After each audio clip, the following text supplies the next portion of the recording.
आपने अपने आप को समझा नहीं। आप दूसरों की चौखटों पे गदागरी करते रहे, आप दूसरों से भीख मांगते रहे। हम दुनिया को देने वाले हैं, दुनिया से खैरात खाने वाले नहीं थे, लेकिन हम खैरात मांगने वाले हो गए। मेरे भाई, हम दुनिया को देने वाले हैं, दुनिया से मांगने वाले नहीं हैं। मेरे अजीज, आप आगे बढ़ो, मैदान में आओ, सीना तानो, सीना सिपर हो जाओ। इंशाअल्लाह इस मुल्क में फिर आपकी हुक्मरानी कायम होगी। अस्सलामु अलैकुम नहमदु व नुसल्ली अला रसूलिल करीम, अम्मा बाद। अजीज दोस्तों, आज हम मौजूदा विधानसभा में होने वाले इलेक्शन के बारे में यहाँ हाजिर हुए हैं। शेर हिंद आली जनाब असदुद्दीन अवैसी साहब तशरीफ़ लाएंगे। हम सब लोग उनके इस्तकबाल के लिए यहाँ आए हुए हैं। मैं मुख्तसर में अपनी बात यह कहता हूँ कि वो फरेब खुर्दा शाही जो पला हो करगसों में, वो फरेब खुर्दा शाही जो पला हो करगसों में, उसे क्या पता कि क्या है रहो रस्म शाहबाजी। मेरे भाई, हम फरेब खुर्दा शाहीन हो गए हैं। मुझे ये नहीं मालूम मेरी अहमियत क्या है, मेरी इज्जत क्या है, मेरा मुकाम क्या है। हमने दूसरों की चौखट पे अपने सरों को टेक कर, दूसरों की गुलामी करके, दूसरों की जी हुजूरी करके हमने अपने आप को जिल्लत के गड्ढे में डाल लिया है। हम दुनिया को रास्ता बताने वाले थे। अल्लाह ताला ने कुरान मजीद में इरशाद फरमाया, कुंतुम खैरा उम्मतिन उखरजत लिन्नास तामरून बिल मारूफ व तनहौना अनिल मुनकर। तुम बेहतरीन उम्मत हो, तुम बेहतरीन गिरोह हो।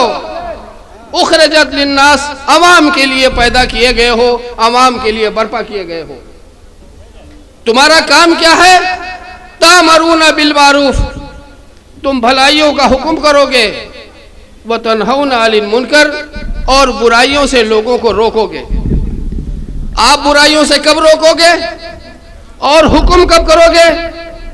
जब आप हाकिम रहोगे तो हुक्म करोगे, और जब ताकत होगी तो रोकोगे। आप हाकिम नहीं है इसलिए हुक्म नहीं कर सकते, आपके पास ताकत नहीं है इसलिए आप रोक नहीं सकते। ताकत मिलेगी कहां से? आज के जमाने में डॉक्टर भीमराव अंबेडकर साहब ने जो भारतीय संविधान लिखा, उसमें हर आदमी को बराबरी का अधिकार दिया। आपका एक वोट, जो आप उंगली के इशारे से बटन दबाएंगे, आपका एक वोट आपके दुश्मन के एक सिपाही को डाउन करेगा और आप एक मंजिल आगे बढ़ेंगे। लेकिन आपने अपने वोट की कीमत नहीं जानी, आपने अपने आप को समझा नहीं। आप दूसरों की चौखटों पे गदागरी करते रहे, आप दूसरों से भीख मांगते रहे। हम दुनिया को देने वाले हैं, दुनिया से खैरात खाने वाले नहीं थे, लेकिन हम खैरात मांगने वाले हो गए। मेरे भाई, हम दुनिया को देने वाले हैं, दुनिया से मांगने वाले नहीं हैं। मेरे अजीज, आप आगे बढ़ो, मैदान में आओ, सीना तानो, सीना सिपर हो जाओ। इंशाअल्लाह इस मुल्क में फिर आपकी हुक्मरानी कायम होगी। आज एक छोटा सा मामला मैं आपको बता रहा हूं। हमारे हिंदुस्तान की हुकूमत ने, हमारे प्रधानमंत्री जी ने कोरोना की आड़ में जो किसानों के साथ कानून बनाया, ये तो बहुत अच्छा हुआ कि किसानों की समझ में आ गया। मैं आप सभी को बता देना चाहता हूं, हुकूमतें हमारी कर क्या रही हैं। ये जो एनआरसी का कानून बना था, एनआरसी का, उसमें उन्होंने ये कहा मुसलमान को छोड़कर बाकी सभी जातियों का नाम लिया कि हम इनको नागरिकता दे देंगे। मेरे भाई, मैं खास तौर से हिंदू भाइयों को बताना चाहता हूं, और पिछड़ी जात और वंचित और शोषित समाज के लोगों को बताना चाहता हूं, इसमें कितनी बड़ी राज पोशीदा है कि आपको भी कंगाल और गुलाम बना देगा ये कानून।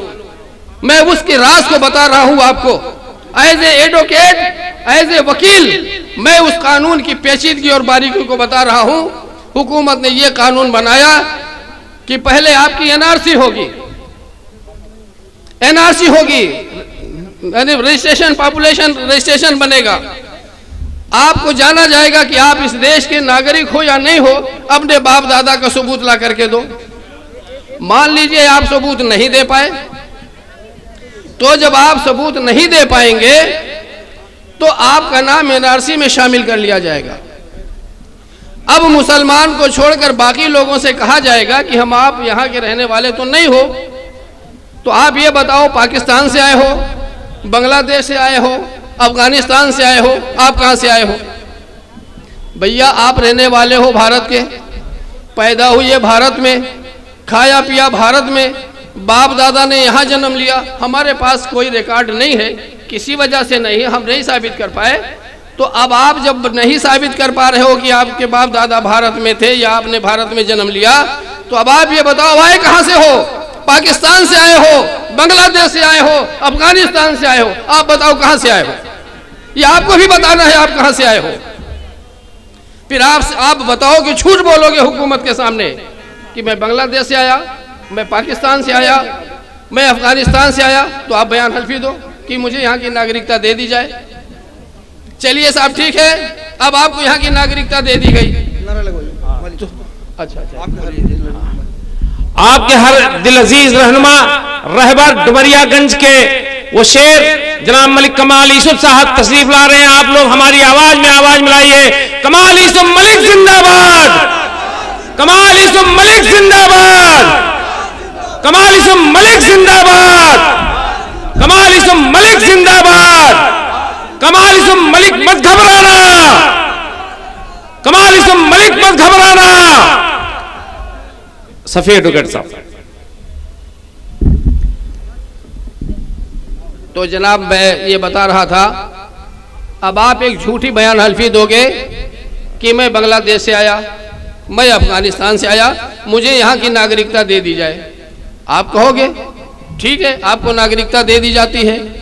जब आप यहाँ के हैं नहीं तो ये प्रॉपर्टी आपको कहाँ से मिली? जो आपके बाप दादा से जो जमीन आपको मिली है, 1 मंडी 2 मंडी, 1 बीघा 2 बीघा 4 बीघा 6 बीघा, ये आपको कहाँ से मिला? कैसे आपने लिया? जब आप दूसरे देश से आए हो तो ये प्रॉपर्टी आपकी नहीं है, लिहाजा आपकी सारी प्रॉपर्टी छीन ली जाएगी, आपकी सारी प्रॉपर्टी गवर्नमेंट जब्त कर लेगी और आपको एक मजदूर की हैसियत से अपने यहाँ रखेगी। इस बारीकी को हमारे हिंदू भाइयों को भी समझने की जरूरत है। और इस एनआरसी के खिलाफ अगर सबसे पहले पार्लियामेंट में किसी ने आवाज उठाई है तो वह है मिस्टर असदुद्दीन अवैसी साहब। बैरिस्टर असदुद्दीन अवैसी साहब ने इस एनआरसी के कागज को, इस बिल को फाड़ के फेंका अगर पार्लियामेंट में किसी ने, तो वह सिर्फ असदुद्दीन अवैसी बैरिस्टर, जो आज यहाँ तशरीफ ला रहे हैं, जिनके इस्तकबाल के लिए हम आप यहाँ आए हुए हैं। मेरे भाइयों, मेरे इस बात को समझने की जरूरत है।